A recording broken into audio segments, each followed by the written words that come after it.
Remember Maslow's hierarchy of needs? And it's like baseline is survival and just like you get the paycheck, which is like what, you know, many of our parents and grandparents did. You just did what was necessary in order to pay the bills, in order to feed your babies and have a roof above your head and things like that.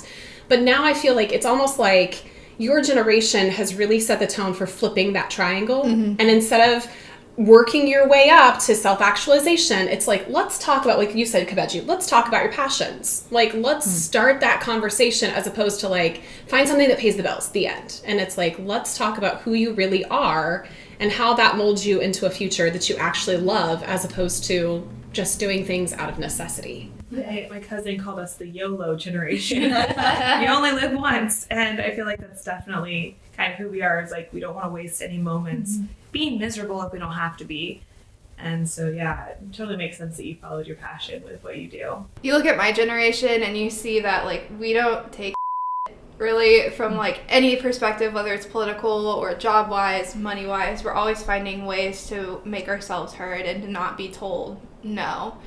And we just don't take no for an answer. There's always a way, and I feel like that's very prevalent in my generation. I think, too, that's a big shift in just even the decade between us, the three of us, and the two of you, Kebeji and Sarah, in that when I was 23, I got a union job working in a phone company. I was a verbal punching bag. I got yelled at 40 hours a week.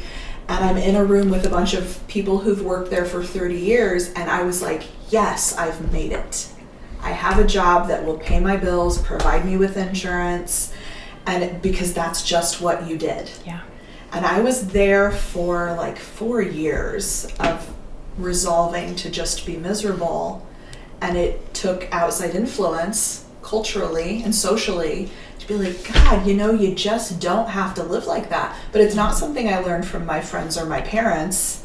You know, it was a completely outside idea that this is not how you spend your life.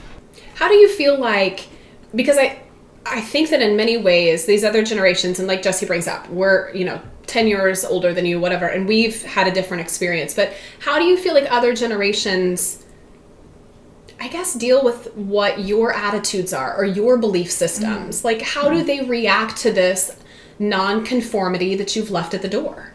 It depends. It really does depend. I feel like there's no in between. I feel like somebody's always like, what the are you doing? Or I'm totally with you and I see your point.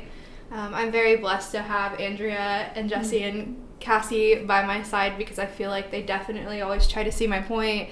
Kebeji, you also can speak to this because you're friends with us too. I don't know, I see this a lot with my dad. He has not had the easiest time accepting my life choices. I remember when I dropped out the first time, he was so mad. We just had like a screaming match at each other and it was not fun to experience. But the second time I dropped out, we were going through a lot with my family. My family literally like just blown up, and I called him to tell him I was dropping out, and he had also was like just about to call me to tell me that my parents were getting a divorce. So it was just kind of all at the same time, and that sparked a lot of conversations about like why I was doing what I was doing, why it was not good timing, and why he thought I should stay in school and all these things. But I do remember having a couple of conversations about him saying that he is grateful for the way that he lived his life because it gave him my sister and I, but he kind of wishes if we were out of the picture, he wishes that he would have gone and been a crew chief because that was his passion and that's what he always wanted to do, and he never got to do it because he was scared. I think that it would have been a really cool life had he done it.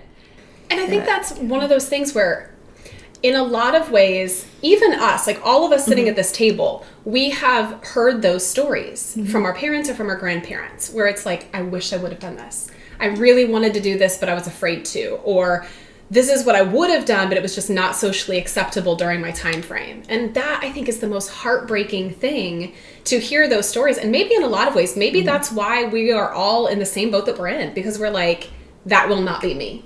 Or that will not be the way I'm raising my child. I do not want Jack to look back and have regrets. And if that means nonconformity, then so be it. Yeah, it's hard, and it's hard to feel like you're disappointing your parents. But then when you actually like sit down and have conversations with them, like the crew chief conversation, and you hear them say that they're proud of you no matter what. That's like what keeps me going. And I also don't want to like get to the end of my life and be like, oh, I didn't do everything that I wanted to do, and I'm disappointed in myself for that. That scares me a lot.